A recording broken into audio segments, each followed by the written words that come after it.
Bueno, voy a explicarles sobre alteraciones posturales de la columna vertebral de la materia de imagenología. Mi nombre es Elodia Cuyo Huanca y pues vamos a ir abarcando los puntos, lo que es como introducción, la definición y pues la anatomía radiológica, las técnicas radiológicas y las mediciones de curva. Bueno,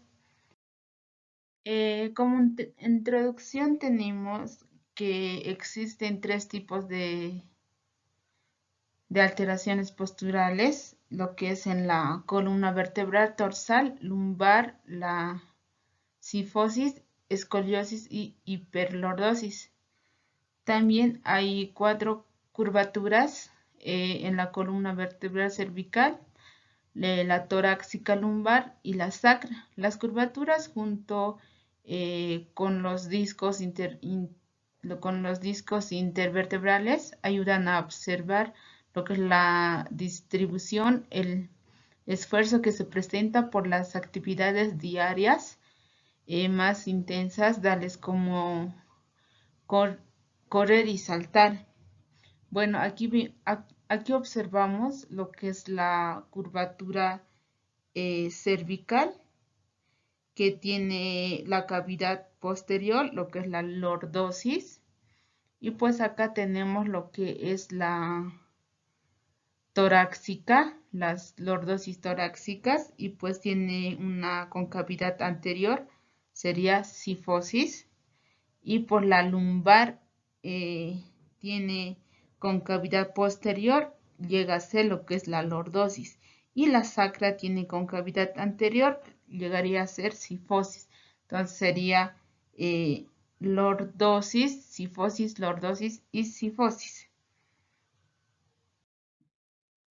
Aquí igual vemos que en la parte cervical están 7 vértebras cervicales, 12 vértebras torácicas y las 5 lumbrales y pues el sacro y coxis. Aquí igual vemos las curvaturas, las cifosis, las lordosis, las cifosis y las lordosis.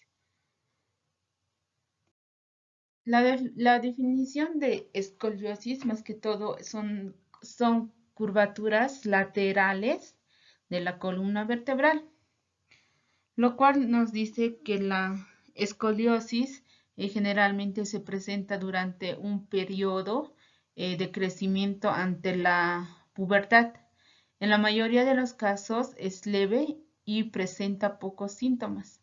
Algunos niños desarrollan deformidad de la columna vertebral que empeoran con el crecimiento. La escoliosis grave puede ser discapacitante y dolorosa.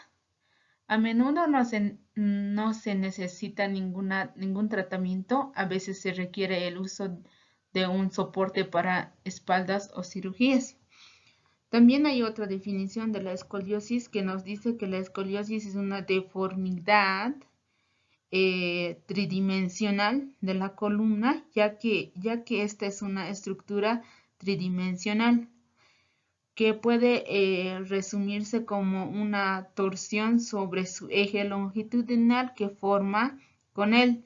O sea, en un plano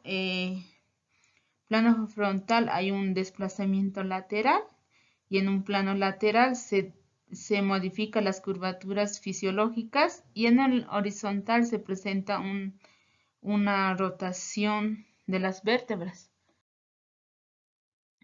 Y en un plano horizontal se produce una rotación de las vértebras. También nos dice que la desviación lateral de la columna vertebral está asociado a la rotación de los cuerpos vertebrales, lo que es la desintensión lateral debe tener una magnitud entre 5 a 10 grados, y lo que son las diversas etiológicas, siendo lo que es la escoliosis idiopática más frecuente, está entre los 70 a 80%. Pues lo que también hablar lo que son las desviaciones laterales es de la columna vertebral, lo cual está asociado a una rotación de los cuerpos vertebrales Otro sería la desviación lateral, debe tener entre unos 5 a 10 grados. Y pues otra es la desviación ideológica, siendo lo que es la escoliosis idiopática más frecuente. Bueno, les voy a hablar sobre tipos de escoliosis. Bueno, la escoliosis congénita, la escoliosis neuromuscular y la escoliosis idiopática. En sí, la escoliosis congénita es un tipo de escoliosis, está presente al nacer. Este produce cuando las costillas vertebrales del bebé no se forman apropiadamente, están deformes las costillas. Lo que es la neuromuscular, nos dice que este tipo causa por un problema del sistema nervioso que afecta a los músculos. Ya, y lo que es la idiopática, más que todo se da en las personas con escoliosis, tienen una curvatura lateral de la columna vertebral que es en una forma S o la C. Y pues además en algunos de los huesos o vértebras de la espalda pues puede rotar, o lo que hace que la columna dé fuerza. Las curvaturas mínimas no suelen causar ningún problema. La anatomía radiológica. La anatomía radiológica consiste que las 7 vértebras cervicales, y también se llega a observar las 12 torácicas, y pues también vemos lo que son las de 3 a 5 vértebras, lo que son las lumbares y las sacras. Las que cumplen una función de soporte corporal, de una protección a la médula espinal desde el punto de vista sagital, son visibles de las 4 curvas de la posición de pie. Aquí también vemos las cervicales, las torácicas, las lumbares y las sacras, y las curvaturas, la cifosis, la lordosis. También tenemos las técnicas de radiología. Bueno, las técnicas de radiología son la columna total de una anterio-posterior en hipedestación. Según tenemos la columna total de lateral en bipedestación. El paciente tiene que estar de pie, descalzo, apoyado la espalda a la placa o detector.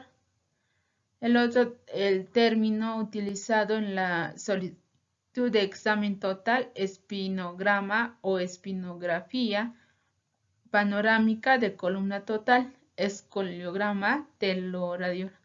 Columna, como les había mencionado, las técnicas a utilizar son que el paciente tiene que estar de bipedestación, sin calzado, sin ningún zapato, y pues tiene que estar también en una posición total, lo que es la anteroposterior. El objetivo de esto en sí es fundamental, ya que la radiología total es la identificación y cuantificación de deformidad de la columna vertebral en los planos coronales y sagitales. Vamos a hablar lo que es la escoliosis. Bueno, la escoliosis es una desviación de la columna vertebral en cualquiera de sus ejes. Mejorar métodos para estudiar lo que es el escoliograma, que consiste en una radiografía simple,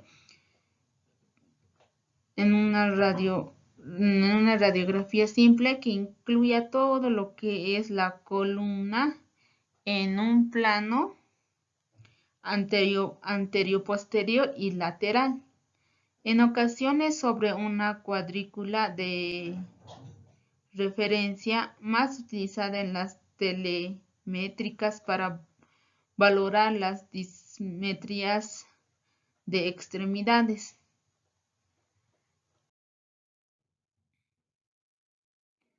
Bueno, aquí les voy a hablar sobre la radiología de columna total, lo cual es un examen, cubre todo lo que es la columna vertebral, de acá hasta, de esta línea a esta línea, columna vertebral, y pues siendo además visible lo que son las crestas ilíacas y la articulación coxofemoral, lo cual no existe escoliosis. Bueno, aquí tenemos igual la radiología de la columna lumbar de una posición lateral. Lo que el examen cubre es toda la columna vertebral y la evaluación de los brazos, y es menor de 30 grados respecto a la vertical.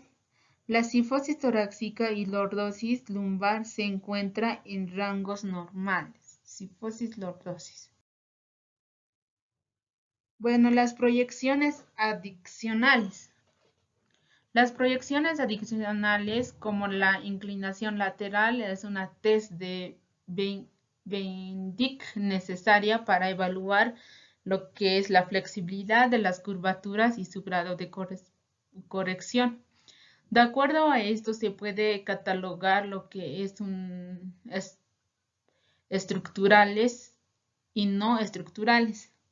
También se adquiere en posiciones supinas como la mayor inclinación cada lado, por lo que debería hacerse con la asistencia de 2 personas que sostengan la pelvis y otra que haga presión en dirección ventic, presionando lo que es la zona apical de las curvas.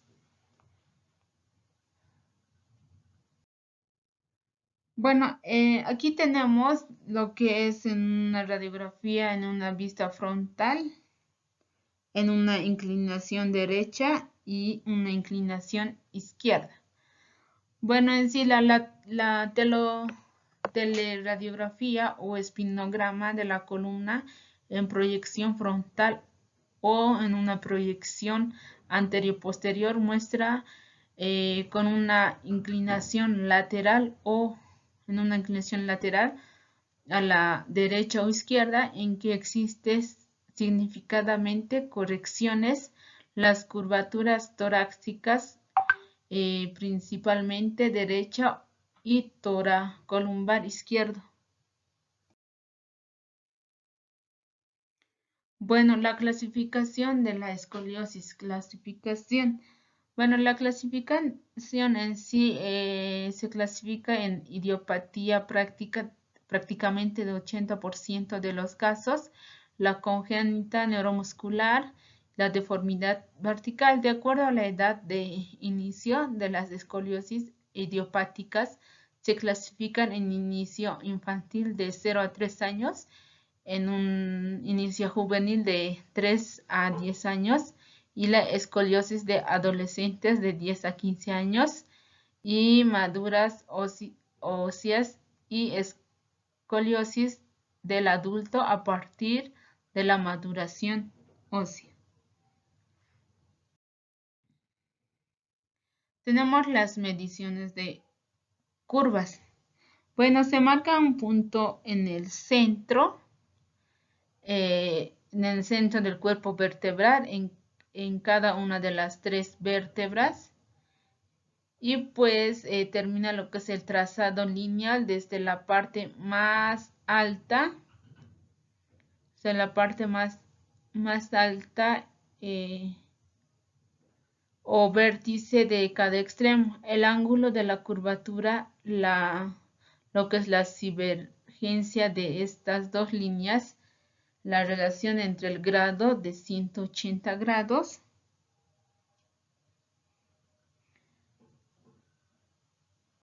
Pues vamos a hablar un poco sobre el método de Cope.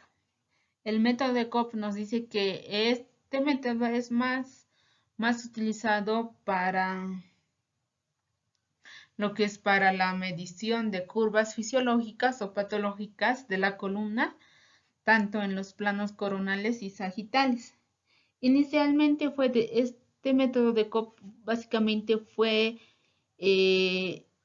descrito para la medición de escoliosis, midiendo lo que es el ángulo formado por la intersección de dos líneas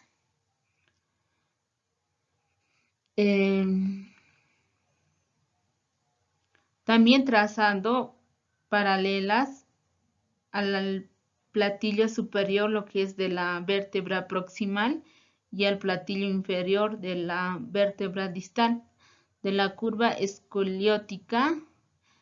Este es el método directo o de dos líneas útil y de elección angular de grande. También voy a hablar sobre el método de Cope. Como les había dicho, es más utilizado el método indirecto. También se da lo que o de cuatro líneas límites, lo que es al ángulo de la curva en la interacción de líneas perpendiculares trazados a la línea directa mencionadas de las platillos superiores e inferiores de la curva escoliótica.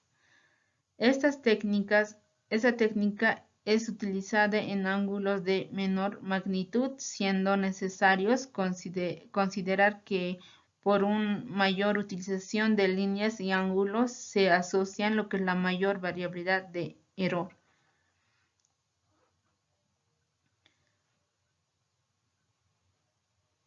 También cabe mencionar que el ángulo de Cope es un indicador que cuantifica lo que es la magnitud de la deformidad que presenta el paciente con escoliosis. En otra palabra, el ángulo de Cope es una forma de medir lo que es la curvatura espinal en personas de bajo condiciones de escoliosis.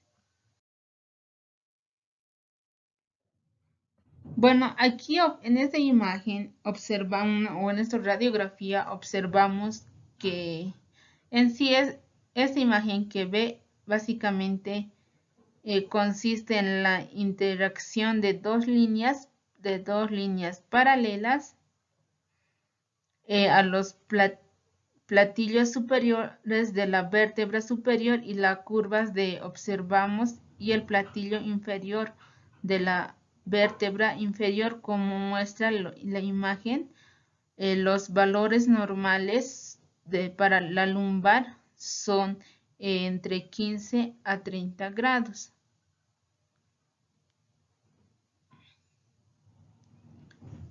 También tomando como referencia en el platillo superior de la vértebra con más inclinación de la zona lateral de la curva, y dibujamos lo que es, vamos a dibujar lo que es la línea recta como continuación de la línea. Dibuja este platillo. A continuación también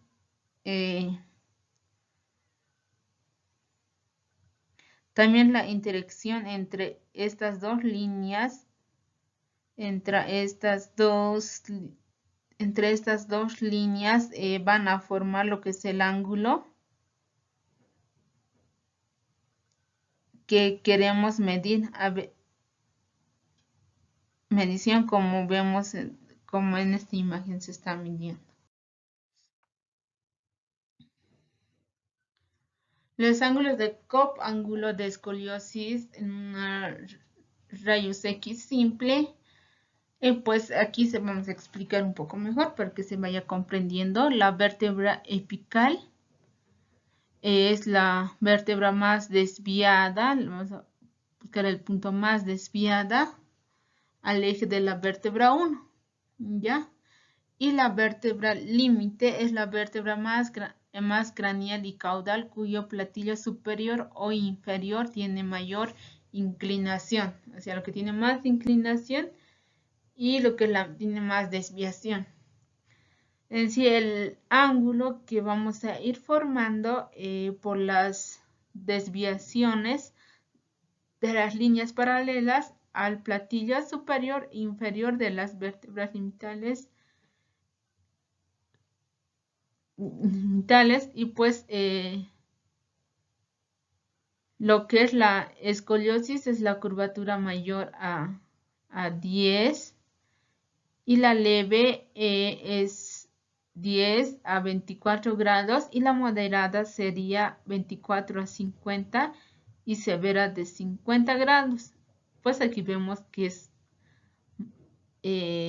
grave porque ya está en un 87%. Esto sería la vértebra apical al centro y aquí tenemos lo que es la vértebra límite y lo que es el ángulo. Para formar el ángulo de Cobb medimos y esta y te sale el grado. Aquí tenemos los patrones de curvas y pues la primera nos dice que es una curvatura menor torácica y mayor lumbar. Y la segunda nos cabe mencionar que es una curvatura mayor torácica y lumbar compensatoria. Pues la 3 es una torácica con una mínima, lo que es nula descomposición lumbar, que no tiene una cruza lineal media.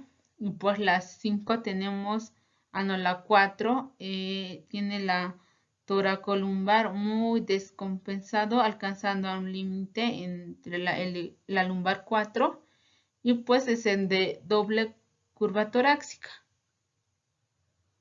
Esos son los patrones de curvas. El tratamiento de la escoliosis puede realizarse de forma conservada por medio de fisioterapeutas y la aplicación de corsé, así como de forma quirúrgica. Por las indicaciones son que el ángulo de Cobb es mayor a 20 grados, como ya había mencionado anteriormente, y los ángulos de Cobb de 20 a 50 de grado, fisioterapia y corsé, y el ángulo de Cobb de mayor de 50 grados, intervención quirúrgica, dependiendo ya que sea de un progreso y maduración esquelética. También el arco de Cobb son líneas por el platillo superior de la vértebra límite a la superior y otra al platillo inferior de la vértebra limitar, lo cual nos da el ángulo que forma por las perpendiculares, y lo que es la línea nos da el ángulo, el valor del ángulo.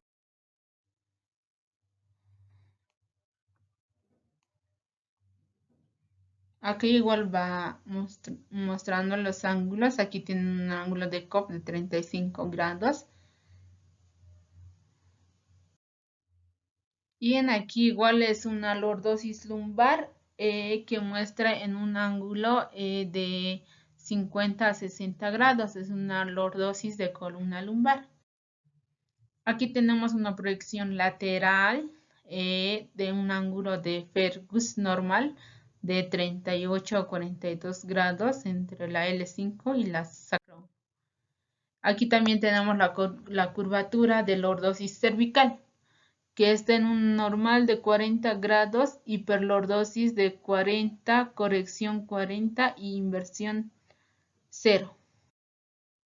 Los métodos de Cobb son vertebral, lo que es la vértebra límite superior de la curva, como podrían ver aquí en la imagen. Aquí nos muestra que la vértebra transición es la vértebra más baja con el borde inferior, y aquí en una vértebra límite inferior de la curva lumbar es la vértebra más baja con el borde inferior inclinado hacia la concavidad lumbar. El ángulo de curva lordótica cervical. Aquí tenemos el ángulo normal que es de 40 grados. Y espero que hayan comprendido, ya que es muy importante saber las alteraciones, las alteraciones de la columna lumbar. Aquí igual vemos una medición estríaca, dorsal superior, la lumbar inferior, la medición no escrita, las vértebras más inclinadas. Y pues gracias por su atención.